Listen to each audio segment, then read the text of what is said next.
So, so I went to Scarlet Nexus. I actually ended up beating it this week. I beat it with Yuito, the male main character.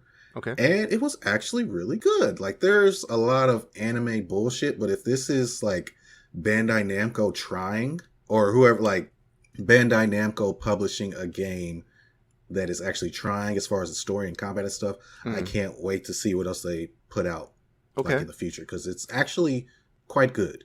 Like, what makes you say it's Bandai trying? What's the basis of comparison here?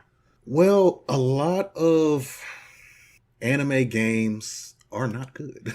Like, let's just be real. That's lot of true. Stuff that they like a lot of stuff that they publish is either like 1-to-1 to an anime or an arena brawler that's subpar. Like the Ultimate Ninja Storm series, excellent series that they published. But they're kind of cash grabby for the most part, and a lot of those are produced by Bandai. Is that what you're saying? Right. Okay. Yeah, and so this looks to be something that can just bring them further into the forefront of story-based action games, or just over mediocre, because most of the games they put out are mediocre. Why do you think they put so much effort in it? I mean, again, I'm assuming you think they put effort into it because it's good, but if that's true, let's just assume they did put more effort than the usual effort, right? Right. Why do you think they did that? What would be the motivation in this case versus all the other cases? I am honestly not sure. I do know that there's an anime airing alongside it. So it may be part of the reason to drum up excitement for the anime and get people to buy the Blu-rays, but the anime also gets people to buy the games. So it's like kind of a relationship that feeds off of each other. I honestly not sure, man. Do you know if Scarlet Nexus is an IP that Bandai Namco like owns and not just licenses to make the game like they would with other anime games? I'm pretty sure it's a new IP. Okay, that they own.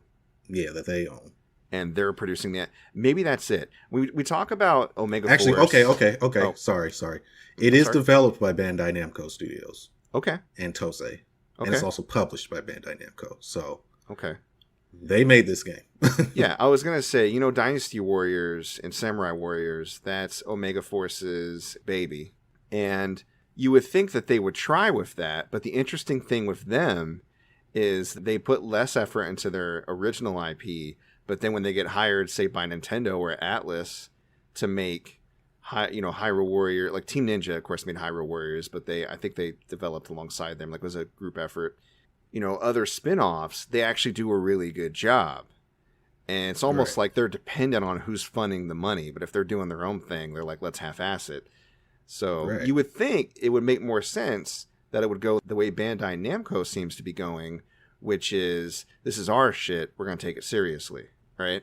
Right. I just find that dynamic interesting, because you would think, the argument, I guess, with Omega Force would be, if somebody's going to hand us their IP, we want to keep getting those jobs, so we're going to take this seriously, right? But we can be a little lazy with our shit, because who cares? But I find it interesting that Bandai Namco has had a lot of lazy cash grabs. And again, maybe it's just because the oversight was loose. They're like, we don't care what you do, we just want to make money off this anime. But then now they got their own shit. They're like, no, we're going to do this right. I just find that interesting. Right. Yeah. But they also like publish the Tales games and stuff, so... And those were, and I love those. I'm going to be talking about. Yeah, I'm going to talk about that. They publish and develop a lot of shit. Like, a lot. So they're big. They're big. But yeah, as far as playing through as the other character Kasane, I'm not sure I want to, because the characters, their stories intertwine. At a certain point, both the stories are the same. But I know there are parts where Kasane experiences different things than Yuito. And like there's a big plot point that it's like, if you play through as Yuito, you don't find out what happens to this large plot point. And I'm like, well, what happened to this? So I just looked it up and I was like, oh, okay. So if I play as Kasane, I get to see that stuff. So I might go back through it. I don't know. I know she plays a little differently, but overall it's the same. She has a different squad, so she has different powers. But again, like towards the end of the game, it kind of combines to where you can do pretty much everything. So, well, you know, like save it for a nostalgia playthrough. You know, like a year or two after you play a game. I know this has always happened with you because a lot of times you like to sell them. But if you really like a game and you hang on to it, you can go back to it, and that could be your excuse to play it a different way. Yeah, I don't think I'm going to sell this though. Like it was actually pretty good, surprisingly. That's the biggest praise you could give it. If you're not immediately looking to sell it after you finished it, that's good praise. Yeah, just like I kept Ratchet and Clank. Like, I think I'm just going to hold on to my PS5 games for the foreseeable future. And then, you know, if I have to sell them, I'll sell them. But I don't know. I like the idea of having a PS5 collection and building it, seeing it grow from one game to 100 or whatever.